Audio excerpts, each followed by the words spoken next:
Hello friends, basic mathematical tools में आज हम बात करने वाले हैं ग्राफ्स की। ग्राफ्स को समझना बहुत ही ज़रूरी हो जाता है। अगर हम स्टार्टिंग में ही अपनी ग्राफ्स के कंसेप्ट को बिल्कुल क्लियर कर लें तो हमें अपने फिज़िक्स के कोर्स में ग्राफ को लेके किसी डेरिवेशन में या न्यूमेरिकल्स में या ग्राफ्स के रिलेटेड डाटा इंटरप्रेट करने में कोई दिक्कत नहीं आती। तो आज हम बात करने वाले हैं ग्राफ्स की और उनकी इक्वेशंस की। ग्राफ की बात स्टार्ट करने से पहले हमें लाइन को समझना पड़ेगा।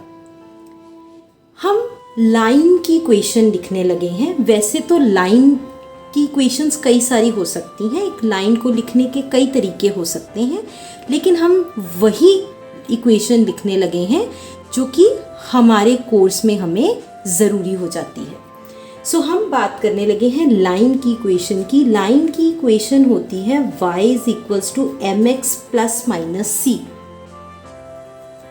y is equals to mx plus minus c. यहाँ पे जो m है ये है स्लोप और c है y इंटरसेप्ट। अब एक स्टूडेंट होने के नाते सबसे पहला सवाल जो हमारे दिमाग में आ रहा होगा वो है कि ये स्लोप क्या होती है। तो इस स्लोप को समझने के लिए हम एक ग्राफ बनाते हैं। हम एक इमेजिनरी सा ग्राफ बनाने लगे हैं। यहाँ पे मैंने लिया x एक्सिस और दूसरी तरफ लिया y एक्सिस। x एक्सिस और y एक्सिस के बीच मैंने एक लाइन ड्रॉ कर दी जो कि एक ग्राफ है। This is the graph between x axis and y axis. अब मैं x एक्सिस पे कुछ वैल्यूज डिफाइन करने लगी हूँ, x1 एंड x2। मैंने x एक्सिस पे दो वैल्यूज को आइडेंटिफाई कर लिया, x1 एंड x2। अब मुझे इन x1 और x2 वैल्यूज के कॉरस्पॉन्डिंग y की क्या वैल्यू है वो चाहिए। x1 के कॉरस्पॉन्डिंग y की एक वैल्यू होगी जिसको हम y1 कह सकते हैं। x2 के कॉरस्पॉन्डिंग y की एक वैल्यू होगी जिसको हम y2 कह सकते हैं। तो मुझे अब y1 और y2 चाहिए। y1 और y2 कैलकुलेट करने के या इस ग्राफ से y1 और y2 पता करने का क्या तरीका है। हम एक स्ट्रेट लाइन ड्रॉ करेंगे x1 पॉइंट से ग्राफ तक और फिर इस पॉइंट से y एक्सिस पे एक परपेंडिकुलर फॉल कराएंगे। ये हमारे पास है value of y corresponding to x1, मतलब ये हमारे पास y1 की वैल्यू है। इसी तरीके से हम x2 से एक स्ट्रेट लाइन ड्रॉ करेंगे लाइन की तरफ और इस पॉइंट से हम y एक्सिस पे परपेंडिकुलर फॉल कराएंगे। तो ये मेरे पास बन गई y2 की वैल्यू। अब हमारे पास ग्राफ में से y1 और y2 है और x1 और x2 है। अब ये जो स्लोप की हम बात कर रहे हैं ये स्लोप हो जाएगी y2 minus y1 over x2 minus x1। y2 minus y1 over x2 minus x1। y2 पहले न्यूमरेटर में आ रहा है तो डिनोमिनेटर में x2 पहले आ रहा है। y2 minus y1 over x2 minus x1। ये होती है एक ग्राफ की स्लोप। अब ये जो स्लोप ऑफ ग्राफ है जिसको हम m लिख रहे हैं, इसकी पॉजिटिव वैल्यू भी हो सकती है और इसकी नेगेटिव वैल्यू भी हो सकती है। m पॉजिटिव वैल्यू भी ले सकता है, नेगेटिव वैल्यू भी ले सकता है। अगर हमारे पास m की वैल्यू पॉजिटिव हो तो उसका क्या मतलब हो जाता है? m की वैल्यू अगर पॉजिटिव होगी तो उसका मतलब है कि ये जो लाइन है, ये लाइन स्लांट करेगी अपवर्ड की तरफ टू द राइट, और राइट की तरफ जाएगी। जैसे अगर ये ग्राफ है और इस ग्राफ के लिए मेरे पास m की वैल्यू पॉजिटिव है, तो m की वैल्यू पॉजिटिव के लिए जो लाइन है वो अपवर्ड जाएगी, ऊपर की तरफ जाएगी और राइट की तरफ बढ़ेगी। पहले जा रही है ऊपर की तरफ, और ऊपर की तरफ किस डायरेक्शन में बढ़ रही है? आप देखिए, हम ऊपर भी जा रहे हैं और राइट को भी मुड़ रहे हैं। स्ट्रेट लाइन है, अपवर्ड राइट। और अगर m की वैल्यू नेगेटिव हो तो लाइन स्लांट करती है डाउनवर्ड टू द राइट। किस तरह से? अगर ये ग्राफ है x एक्सिस और y एक्सिस में, तो लाइन स्लांट करेगी नीचे की तरफ और बढ़ेगी राइट को। राइट की तरफ बढ़ रही है लेकिन नीचे आ रही है। लाइन स्लांट करेगी नीचे की तरफ, डाउनवर्ड और टू द राइट। अब जैसे जैसे हमारे पास स्लोप बढ़ता जाता है, जैसे जैसे m या स्लोप इंक्रीज करता जाता है, वैसे वैसे लाइन स्टीप होती जाती है। लाइन के स्टीप होने का क्या मतलब है? अगर मैं यहाँ पे एक ग्राफ प्लॉट करने की कोशिश करूं और उसमें मैं दो लाइंस बना दूं, this is line 1 and this is line 2, then line 1 steep कम है, लाइन 2 ज्यादा स्टीप है।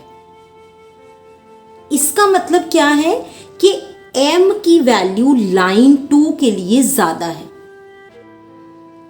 जैसे जैसे m की वैल्यू बढ़ेगी या स्लोप ऑफ लाइन बढ़ेगा, लाइन स्टीप होती जाएगी।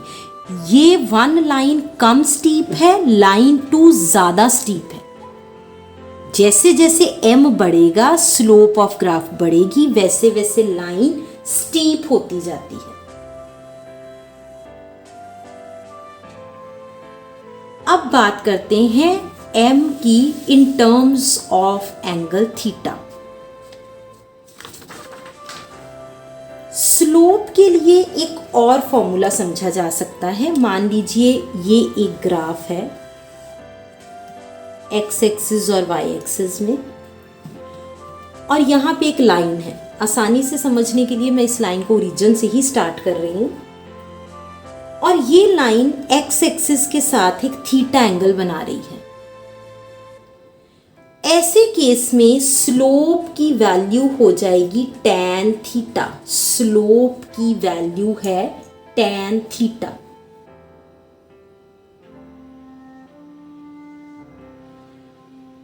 अब कुछ लाइंस के बारे में समझ लेते हैं। क्या होगा अगर मेरे पास ग्राफ में एक से ज्यादा लाइंस हैं? तो सिर्फ स्पेशल केसेस समझने की कोशिश करते हैं। पहला स्पेशल केस, अगर मेरे पास ग्राफ में एक से ज्यादा लाइंस हैं और वो लाइंस पैरेलल लाइंस हैं।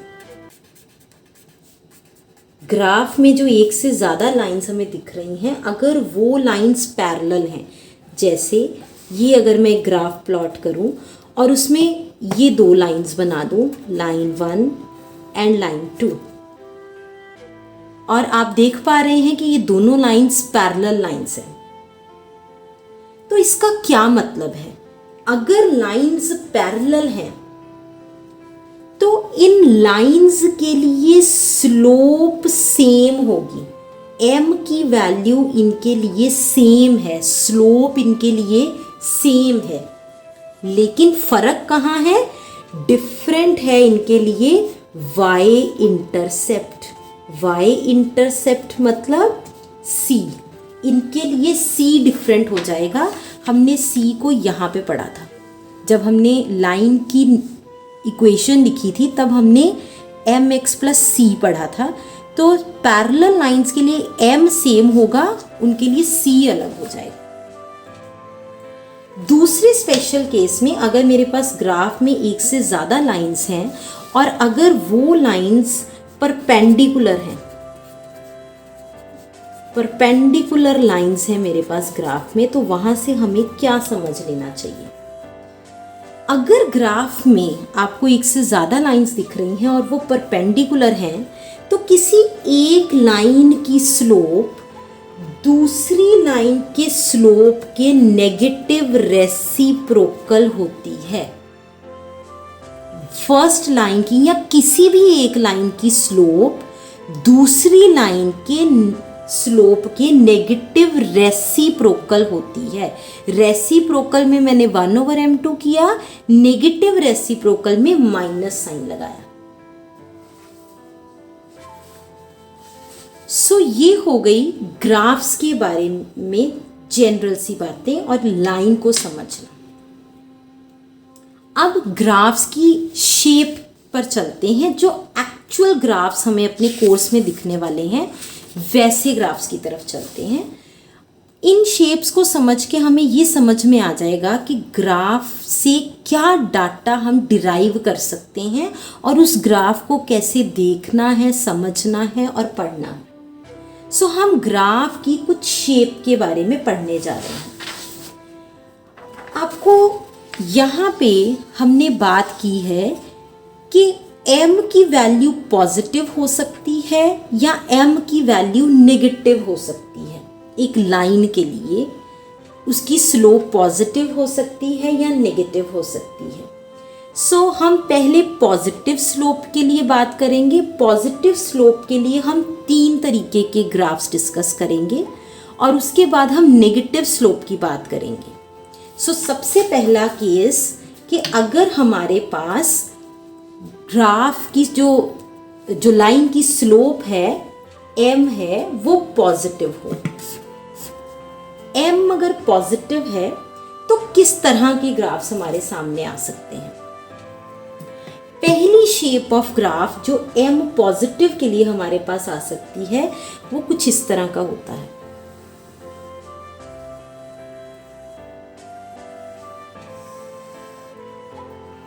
ये हो गई x एक्सिस, ये बन गई y एक्सिस,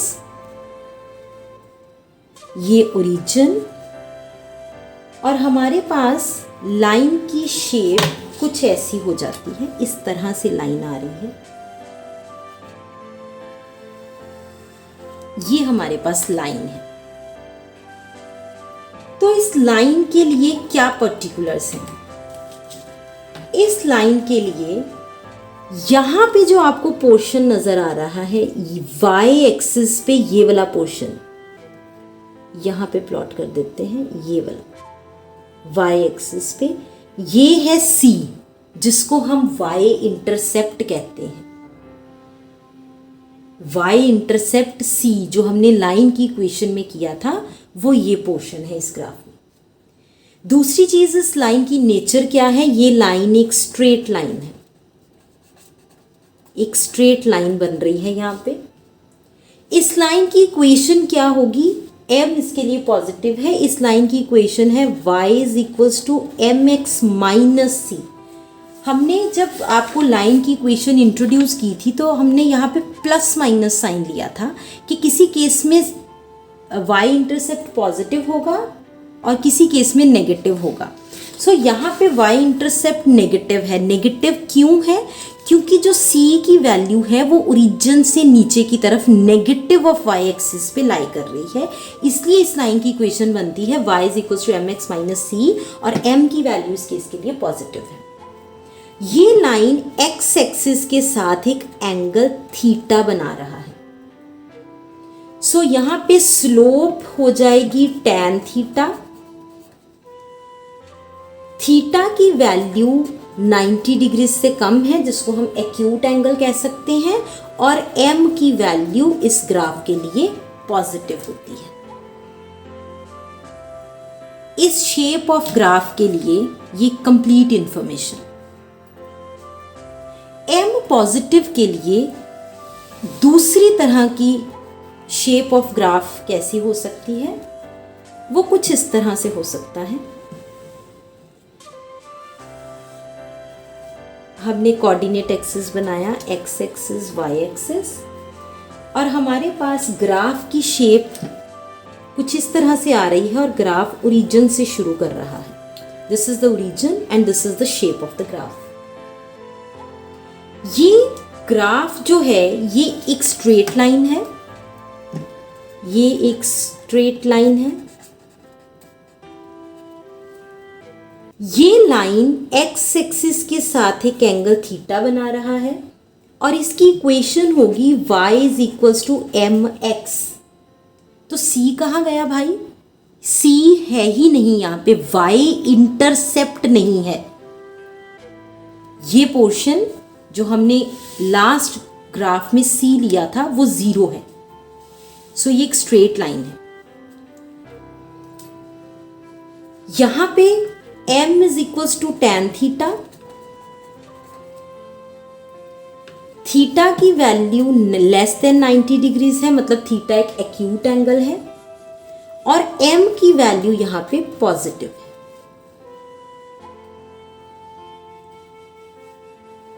m पॉजिटिव के लिए एक और शेप ऑफ ग्राफ डिफाइंड होती है। So third shape of graph for m is equals to positive. अगर m की वैल्यू पॉजिटिव है तो एक तीसरी शेप ऑफ ग्राफ जो होती है वो कुछ इस तरह से होती है।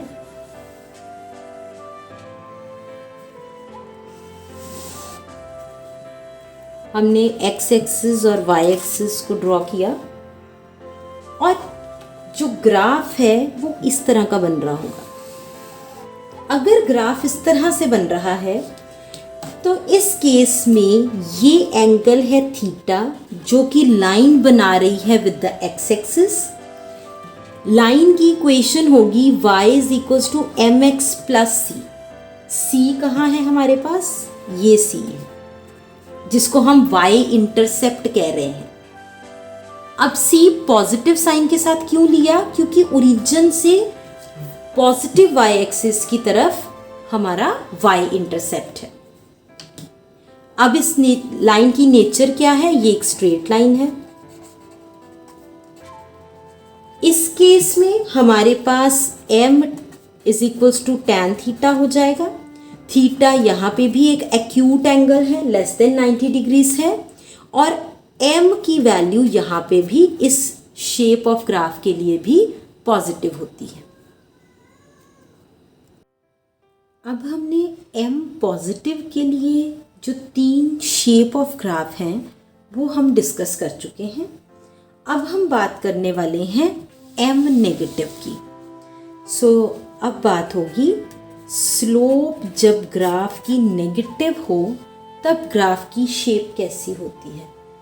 नेगेटिव स्लोप के लिए जैसे कि हम पहले ये बात बता चुके हैं कि अगर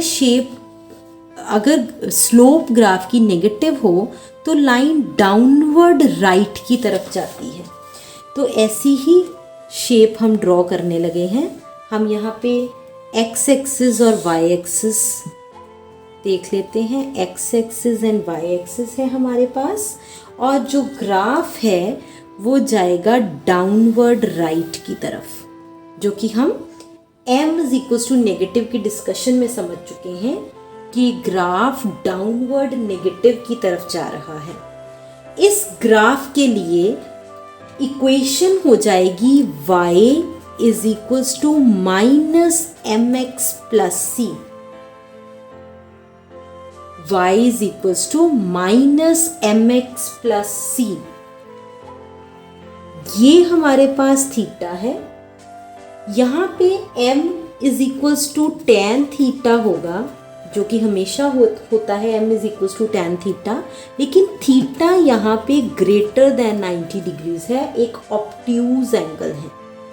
m की वैल्यू नेगेटिव है, ग्राफ डाउनवर्ड राइट की तरफ जा रहा है और nature of line straight line है, ये एक स्ट्रेट लाइन है। m नेगेटिव के लिए सिर्फ एक इसी तरीके का ग्राफ बन सकता है, हमेशा ही m नेगेटिव के लिए जो लाइन है वो डाउनवर्ड राइट की तरफ जाएगी। हमारे कोर्स में लाइन के अलावा और भी नेचर ऑफ ग्राफ्स हैं, जैसे कि parabola, hyperbola, circle, ellipse, exponential. तो हम उन सबको डिस्कस कर लें ताकि ग्राफ को इंटरप्रेट करना, ग्राफ को पढ़ना, ग्राफ से डाटा समझना वो सब बहुत आसान लगे हमें। अब हम बात करने वाले हैं, अगर ग्राफ हमारे पास पैराबोला शेप में हो। पैराबोला की शेप में 4 तरह के ग्राफ हो सकते हैं, जो 4 तरह की पैराबोला शेप के ग्राफ हो सकते हैं। सबसे पहले हमने x एक्सिस और y एक्सिस प्लॉट किए, x axis and y axis. अगर ग्राफ इस तरह से होगा, ये एक पैराबोला है, इस केस में जो इक्वेशन होगी वो होगी x is equals to k y square, x is equals to k y square, और ये एक पैराबोला है, दिस इज अ पैराबोला।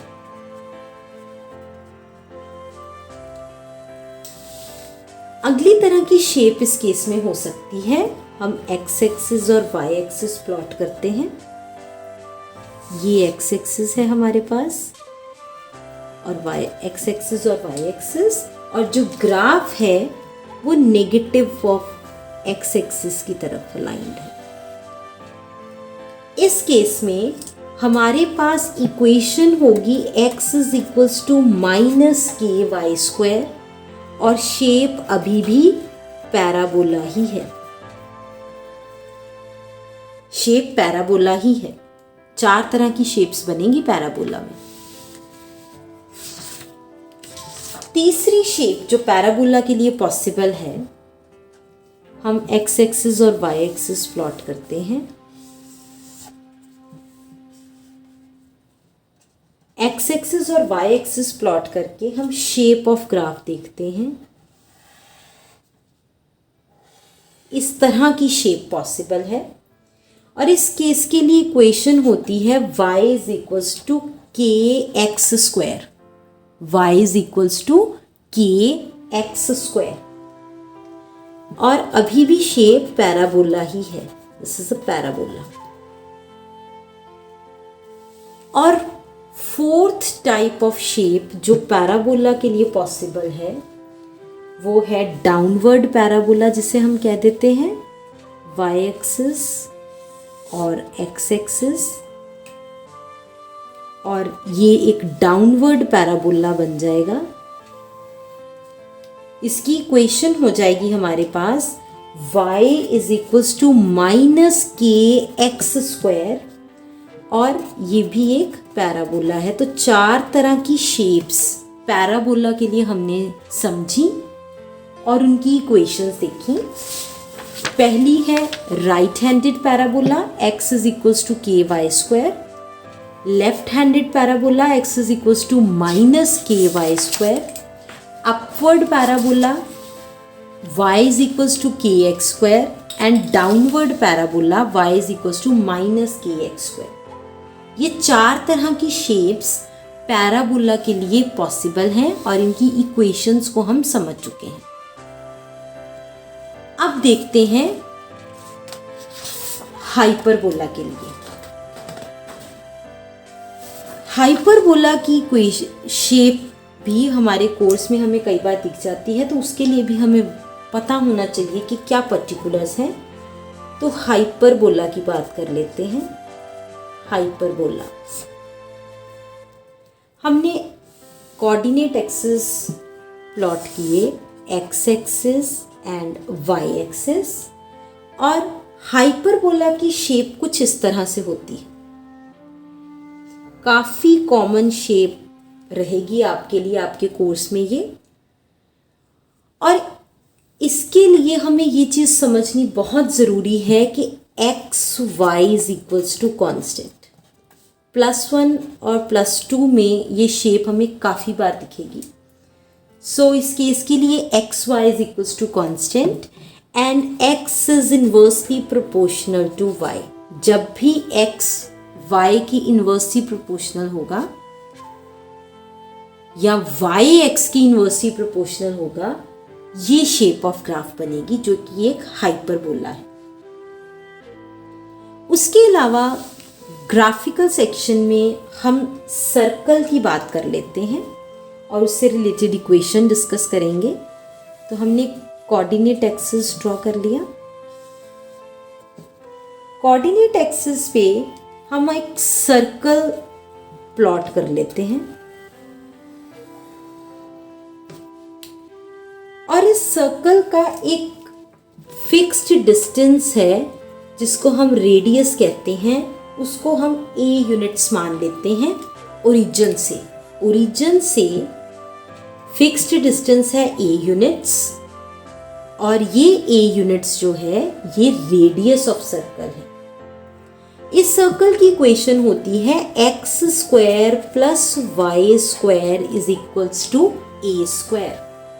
इस सर्कल की इक्वेशन होगी x square plus y square is equals to a square. इसके अलावा हमें एलिप्स की इक्वेशन देखने को मिलेगी, लेकिन एलिप्स की इक्वेशन भी यहीं ड्रॉ कर लेते हैं ताकि हमें समझ में आ जाए। ये था सर्कल के लिए। अब एलिप्स की बात करते हैं। एलिप्स के लिए हम कोऑर्डिनेट एक्सिस ड्रॉ करते हैं। एलिप्स में और सर्कल में क्या फर्क होता है? एलिप्स के लिए जो डिस्टेंस फ्रॉम द सेंटर होता है वो फिक्स्ड नहीं होता दोनों एक्सिस के क्रॉस।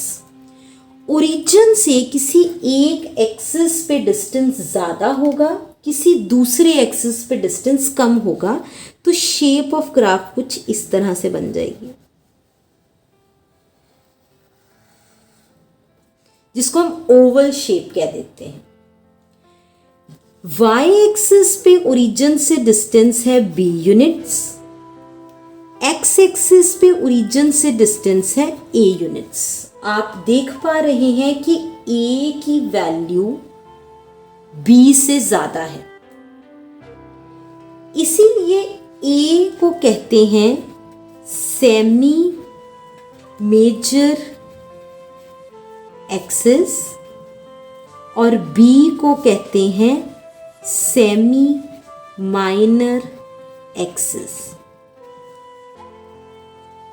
अगर आपको इस वक्त ये लग रहा है कि ठीक है हमने लाइन की इक्वेशंस को समझ लिया, क्या ज़रूरत है सर्कल या एलिप्स को पढ़ने की, तो +1 के कोर्स में ही आपके सिलेबस में एलिप्स की शेप है और उस केस में हमें सेमी मेजर एक्सिस और सेमी माइनर एक्सिस की नॉलेज की ज़रूरत पड़ेगी।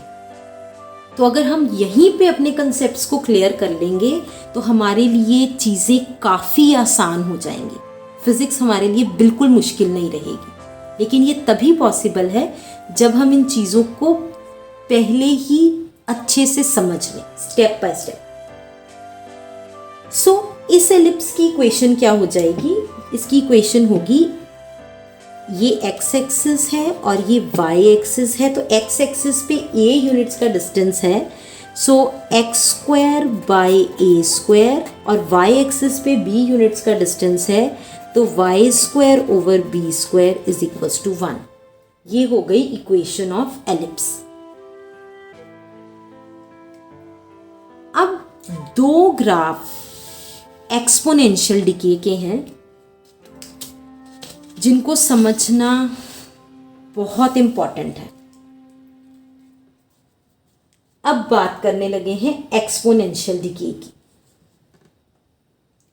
हमने कोऑर्डिनेट एक्सिस बनाया, जो कि हर ग्राफ को समझने के लिए हमें कोऑर्डिनेट एक्सिस बनाना ही पड़ेगा, एक्स एक्सिस और वाई एक्सिस। यहाँ पे एक फिक्स्ड वैल्यू है हमारे पास वाई एक्सिस पे, और उसको इस केस के लिए हम मान लेते हैं 1 है। और इस 1 वैल्यू से y की वैल्यू डिके कर रही है, लेकिन वो एक्सपोनेंशियली डिके कर रही है। एक्सपोनेंशियली जब ये वैल्यू डिके करेगी तो उसकी शेप इस तरह से होगी। यहां एक चीज का ध्यान दीजिए कि मैंने इस लाइन को जो रेड पेन से ड्रॉ की है उसे एक्स एक्सिस के साथ ज्वाइन नहीं करना। ये करेक्ट शेप ऑफ ग्राफ है एक्सपोनेंशियल डिके के लिए। तो ये हम लिख सकते हैं कि ये एक एक्सपोनेंशियल डिके दिखा रहा है ग्राफ, और इस एक्सपोनेंशियल डिके के लिए इक्वेशन हो जाती है y is equals to e power minus kx। किसी फिक्स्ड वैल्यू से हमारा ग्राफ चला, एक्सपोनेंशियली डिके किया, तो हमने ध्यान रखना है कि हमने इसे एक्स एक्सिस के साथ ज्वाइन नहीं करना। एक्सपोनेंशियल वैल्यूज के लिए एक और ग्राफ हम समझ सकते हैं। हमने कोऑर्डिनेट एक्सिस प्लॉट किए, एक्स एक्सिस और वाई एक्सिस, और हमारे पास यहां पे भी एक फिक्स्ड वैल्यू है 1। इस 1 को हम यहां मार्क कर लेते हैं डॉटेड लाइंस में कि यहां से तक 1 की वैल्यू है। तो शेप ऑफ ग्राफ हमारे पास आ रही है इस तरह से। ये भी काफी बार हमें शेप ऑफ ग्राफ देखने को मिलती है अपने कोर्स में। ऐसे केस में y की इक्वेशन होती है 1 माइनस ई पावर माइनस के एक्स। कहीं भी हमारे कोर्स में हमें ये इक्वेशन के लिए ग्राफ प्लॉट करना होगा तो this is the nature of the graph. अब हमें अपने फिजिक्स के कोर्स के लिए 2 और ग्राफ की ज़रूरत पड़ेगी, और वो है साइन एक्स का ग्राफ और कॉज एक्स का ग्राफ। साइन एक्स के ग्राफ को पहले प्लॉट करते हैं।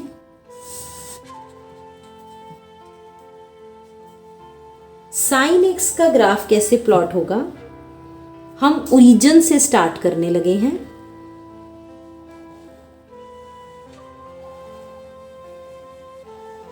ये है साइन एक्स का ग्राफ, इसको यहां तक मिला देते हैं। सो इसके लिए इक्वेशन है y is equals to sine x. बहुत कॉमन ग्राफ है हमारे कोर्स का। +2 में काफी बार हमें ये ग्राफ प्लॉट करना पड़ेगा। नेक्स्ट ग्राफ जो हम डिस्कस करने लगे हैं वो है कॉज एक्स का ग्राफ।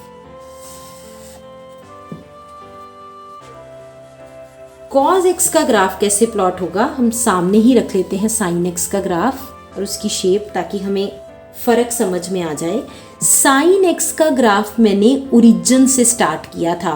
कॉज एक्स का ग्राफ मैक्सिमम वैल्यू से स्टार्ट होगा, पीक से स्टार्ट होगा। सो शेप सेम ही है, सिर्फ ये ग्राफ पीक से स्टार्ट होगा इस तरह से। मतलब आगे जाके हमें इस ग्राफ में फर्क नहीं समझ में आएगा। अगर हम साइन एक्स और कॉज एक्स के ग्राफ को आगे जाके कहीं देखेंगे तो हमें ये फर्क नहीं समझ में आएगा, लेकिन साइन एक्स का ग्राफ ओरिजिन से स्टार्ट होगा और कॉज एक्स का ग्राफ मैक्सिमम वैल्यू से स्टार्ट होगा।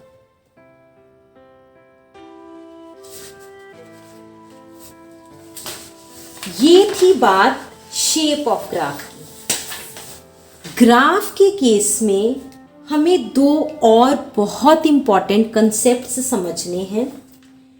एक होता है मैक्सिमा और मिनिमा का कंसेप्ट, और दूसरा होता है ग्राफ का एरिया, जिसको एरिया ऑफ ग्राफ कहते हैं, वो कैलकुलेट करने का कंसेप्ट। मैक्सिमा और मिनिमा का कंसेप्ट डेरिवेशन से हम समझ सकते हैं। तो अगर आपने डेरिवेशन वाली वीडियो नहीं देखी, डिफरेंशिएशन वाली वीडियो नहीं देखी, तो आप पहले डिफरेंशिएशन समझ के आइए, उसके बाद ही हम मैक्सिमा और मिनिमा को समझ सकते हैं। सो मैक्सिमा और मिनिमा को समझने के लिए हमें पहले डिफरेंशिएशन की पूरी जानकारी अच्छे से होनी चाहिए। सो ग्राफ के रिलेटेड हम बात करने लगे हैं मैक्सिमा और मिनिमा की, मैक्सिमा एंड मिनिमा।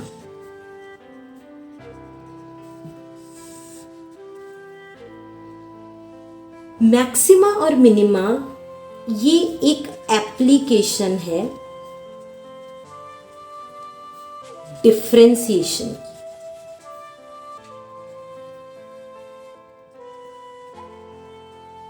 ये डिफरेंशिएशन की एप्लीकेशन है। हमने मान लिया कि y is equals to f x एक फंक्शन है, तो चाहे हम मैक्सिमा की बात करें चाहे मिनिमा की बात करें, y is equals to f x के लिए चाहे हम मैक्सिमा की बात करें या मिनिमा की बात करें, dy बाई डी एक्स 0 होगा। अगर हम y is equals to f x के लिए उसके मैक्सिमा की बात कर रहे हैं या मिनिमा की बात कर रहे हैं, तो उसके लिए dy बाई डी एक्स 0 होगा। अब इस चीज को ग्राफ से समझने की कोशिश करते हैं। हमने एक ग्राफ प्लॉट किया, सो हम रैंडमली यहाँ पे ग्राफ प्लॉट कर देते हैं, x एक्सिस और y एक्सिस। सो हमने ग्राफ प्लॉट किया कुछ इस तरह का, और इस पे आप देख सकते हैं कि एक इसकी मैक्सिमम वैल्यू है जिसको हम मैक्सिमा कहते हैं, और यहाँ पे हम इसकी मिनिमम वैल्यू देख पा रहे हैं जिसको हम मिनिमा कह सकते हैं। सो हमारे पास इन दोनों ही वैल्यूज के लिए dy बाई डी एक्स 0 होगा। तो भाई फिर पता कैसे चले कि मैक्सिमा की क्या कंडीशन है और मिनिमा की क्या कंडीशन है? अगर हम मैक्सिमा की बात करें तो मैक्सिमा के लिए dy बाई डी एक्स तो 0 होगा, लेकिन d2y by d x square negative होगा या लेस देन 0 होगा। d2y by d x square क्या है? Double differentiation of function y with respect to x। y को हमने पहले एक बार डिफरेंशिएट किया और फिर y को दोबारा दूसरी बार डिफरेंशिएट किया, जिसको कहते हैं second derivative of y with respect to x। तो अगर मैक्सिमा है तो dy बाई डी एक्स तो 0 होना ही है, लेकिन जब हम सेकेंड डेरिवेटिव कैलकुलेट करेंगे d2y by d x square, उसकी वैल्यू नेगेटिव होगी, लेस देन 0 होगी। और अगर बात करें मिनिमा की, तो मिनिमा के लिए dy बाई डी एक्स 0 होना है, लेकिन d2y by d x square greater than 0 होगा, पॉजिटिव होगा। Second derivative of function y with respect to x positive होगा, ग्रेटर देन 0 होगा। तो अगर मुझे यहाँ ग्राफ पे लिखना है कि मैक्सिमा के लिए क्या कंडीशन है, तो dy बाई डी एक्स 0 और d2y by d x square less than 0, और मिनिमा के लिए क्या कंडीशन है? dy बाई डी एक्स 0 और d2y by d x square less than 0, sorry greater than 0, greater than 0। Maxima के लिए लेस देन 0 और मिनिमा के लिए ग्रेटर देन 0। अब एक कंसेप्ट जो ग्राफ के रिलेटेड हमें समझना है, और वो है एरिया ऑफ ग्राफ कैलकुलेट करने का। एरिया ऑफ ग्राफ, हमें ग्राफ गिवन है तो उसका एरिया कैसे कैलकुलेट करें? इसे एरिया अंडर द कर्व भी कहते हैं, एरिया ऑफ ग्राफ भी कहते हैं या एरिया अंडर द कर्व भी कहते हैं। तो उसके लिए हम कोई एक ग्राफ प्लॉट करते हैं, एक्स एक्सिस और वाई एक्सिस। कोई ग्राफ की एक शेप है, मान लीजिए कुछ इस तरह का ग्राफ है हमारे पास। तो हमें ये देखना है कि इस ग्राफ के अंडर कितना एरिया है, जिसको एरिया अंडर द कर्व या एरिया ऑफ ग्राफ कहते हैं। पहली बात तो एरिया ऑफ ग्राफ यहाँ कितना रीजन होगा। ग्राफ के दोनों एक्सट्रीम पॉइंट से अगर हम एक्स एक्सिस पे परपेंडिकुलर ड्रॉ करें तो ये नीचे जितना एरिया बन रहा है एक्स एक्सिस वाली लाइन तक, ये जितना एरिया बन रहा है ये एरिया ऑफ ग्राफ है या एरिया अंडर द कर्व है। तो अगर y is equals to f x एक फंक्शन है तो एरिया ऑफ ग्राफ उस फंक्शन के लिए होता है integration of y dx from x1 to x2, from x1 to x2। ये होता है एरिया ऑफ ग्राफ या area under the curve for this graph. वो होगा integration of y dx from x1 to x2। So students, यहाँ तक हमने graph को लेके सारी बारीकियों को समझ लिया। आप इसको अच्छे से रिवाइज कीजिए ताकि हमें ग्राफ के रिलेटेड कोई भी दिक्कत अपने कोर्स में ना आए। So that's it for today's class. Keep practicing.